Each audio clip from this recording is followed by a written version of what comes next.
In this crazy real estate market that we've been in, especially over the last year, a lot of people are really starting to decide now to buy and build a brand new home.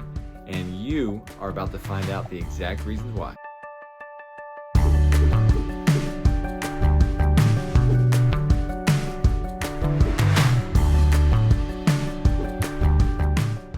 Howdy guys, this is Michael McCall, real estate agent here in San Antonio, Texas and the Central Texas Hill Country. Today we're going to go into everything new construction and the many reasons why and a few negatives you should buy a new construction house. Before we get into that guys, definitely if you have any questions whatsoever about San Antonio, about this area, about real estate, or just more questions about new construction houses, reach out to me guys. My information is right here. Text, call, email me anytime. Enough of that. Let's get on to the content of this video. The good reasons for new construction. The main reason, of course, is that it is a new build. Nobody else has ever lived in it. There is no wear and tear on the house other than what you do when you set foot in that house for the very first time. That is also a good thing too, is that the warranties help protect you from a lot of that wear and tear over that first year. New builds are great because they don't have as much maintenance, of course, as some of the older houses. But just like a house, there's going to be things that come up. That first year warranty, most of the times with most builders, so make sure you check with your builder, most builders will have a bumper to bumper warranty where they pretty much cover anything and everything during that first year. If you have some settlement cracks for whatever reason, shouldn't happen in the first year, but if you have a little bit of cracks, they'll come in and fill them. If you have a water leak for whatever reason, they'll come in and fix that. Garage doors acting funky and because of the settling of the house or just, for whatever reason, the garage door contractor didn't completely do his job right, they'll come in and fix that. They should do that at no charge to you guys. And it's just a very good peace of mind, especially for that first year of home ownership, especially if this is your first home. Next is that these are very energy efficient homes, so it really cuts down on the utility costs. Most of these houses, these new houses especially, are all Energy Star certified. Not all of them, most of them. So you get a very, very good energy usage with your house. A lot of them are gas, so you'll have gas heating, which helps with the energy efficiency as well. But just overall, it helps reduce those electricity and water costs. Another thing is, like I mentioned with the warranties, it covers any repairs that you would need to make during that first year, and then any major repairs after that, depending on which builder you're going with. When you buy a resale house, most of the time you don't have any of that. You're on your own with the home maintenance. And then especially with a hot real estate market like this, a big benefit of going new construction is that if you were to go resale, you may get a house that has multiple offers on it. They're going to go with the highest and best offer. You're going to do whatever you can to get that house because it's perfect. It was remodeled. It was everything. It has that pool in the backyard. It's in that perfect school district. Everything you could ever dream of. And you are throwing everything but the kitchen sink at them, saying that you want this house bad. Well, say you get into that inspection and you have a repair list that comes up. There are a lot of things that you do not have the money to cover once you close on this house. And quite frankly, are issues that the seller maybe should have dealt with before. So you're asking for some repairs to be done. They don't necessarily have to do that for you. They could just go back to the next highest buyer and say, hey, we aren't doing any repairs. We don't have the money to do that. Or we just think that they will take the house and not have to do the repairs and they can maybe do it themselves. The new construction takes some of the stress out of having an older home away. They have the maintenance covered for that first year, and just overall new houses just have less problems in general. So when it comes to new construction, you have your inventory homes and you have new builds from the ground up. You can jump into a neighborhood whenever there's lots available. You can decide on a floor plan. You can decide on the finishes. You can pick your lot. You can do all of those things and make the house perfect for exactly what you want. Or the builder will mostly always have inventory homes where they have built a house that's a spec house. They have built it with either some of the standard finishes or maybe they upgrade it a little bit depending on what they think will be popular for the buyers. And you can buy that straight off of the market, just like a resale house. It's already done and ready to be moved in within a month whenever you're closed. There's a big difference between these two. With inventories, you have a little bit more negotiation room. So the builder will have it listed, and most of the time they list it early on in the construction. So a lot of times you have these inventory homes that have been sitting on the market for a while. Well, you can come in, especially if this house has been done for quite some time and they need it sold. You can negotiate a little bit and get that price down a bit. When you're building from the ground up, you don't really have that negotiation because you get into contract from before any foundation is poured, any sticks are put up, anything like that. So you're kind of stuck once you get started building. your earnest money is there, and it's done. You know, the price is agreed to, and then your upgrades as you go down through the process of building, you're going to see, go to the design center, you're going to see the cabinets that you want, the counters you want, the floors you want, the fixtures you want, and the bills are going to keep piling up on the price. And you can come into issues with that, especially with appraisal. If you upgrade your house too much, you have to be careful of that, because you could have issues with the appraisal. And if you get in a situation where you're in that contract and you don't have a way to get out, most builders will have their own contracts and they protect themselves, then a lot of times you will lose your earnest money if you can't come up with a difference on the appraisal. Now, not saying it's doom and gloom that's going to happen every single time. Sometimes the builders will work with you, and more times than not, the builder's rep and your real estate agent can work together to fight that appraisal and make sure that it gets up so that you can get the loan for the full amount that you were planning to pay from the beginning. Another benefit of inventory homes, with those negotiated prices, you can kind of go back and forth and negotiate them to add other things that maybe will help your out-of-pocket expenses. For instance, closing costs. They will run incentives on, a lot of times with new builds and with inventory homes, of lenders' incentives, right? So they'll give you some closing cost coverage, and they'll also throw in some appliances or maybe gutters for you, or maybe blinds for the house. All big expenses that would have to come out of your pocket the moment you moved into the house otherwise. Now back to the lender's incentive. So that's something you need to really consider. The lender's incentives for the builder's lender, it's an in-house lender 9 times out of 10. They are going to give you a great package. It's going to look awesome up front. They're going to give you $5,000, $10,000, $12,000 towards your closing costs. A lot of times though, you got to be careful though, because sometimes their costs are so high that if you were to go outside lenders, sometimes it doesn't necessarily make sense to even go with the inside lender, even though they're giving you all those incentives. Another thing to think about, I have lenders personally that will actually work to match what a builder's lender will give you, so you can kind of get them to negotiate back and forth with each other to give you the best rate.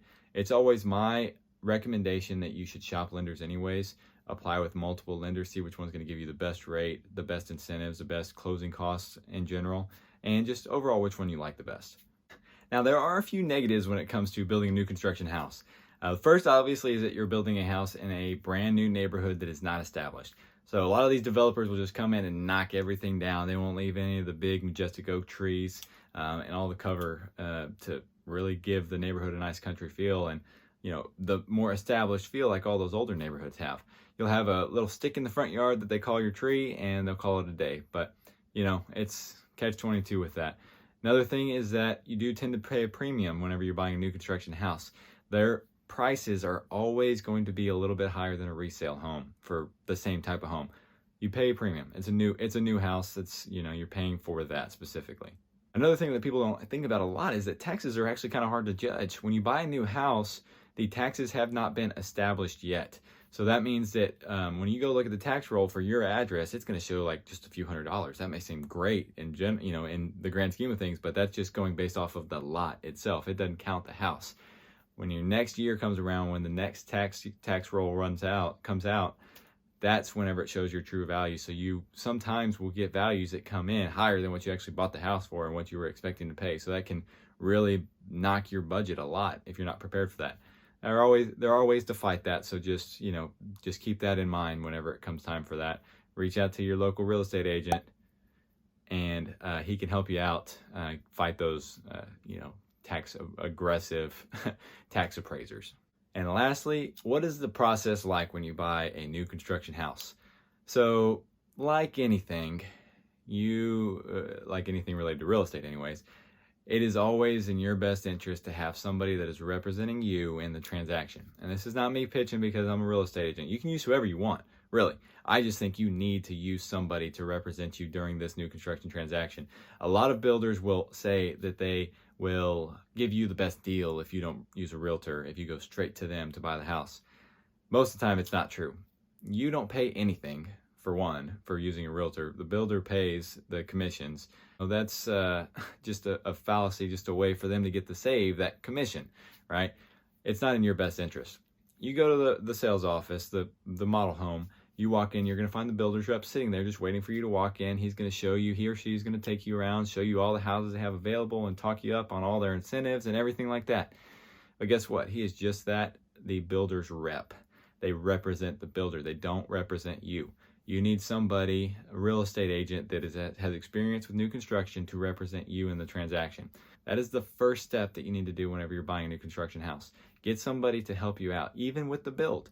I have worked with many, even custom builders. Custom builders will, they'll work with real estate agents, and it's just another person on your side throughout this whole thing to help you out through this whole process. You can get me involved from start to finish. I can help you pick out floor plans. We can talk about lots and resale down the road and all those types of things. That's step number one. The rest of the process, whenever it comes to buying an inventory home, is very similar to buying a resale home.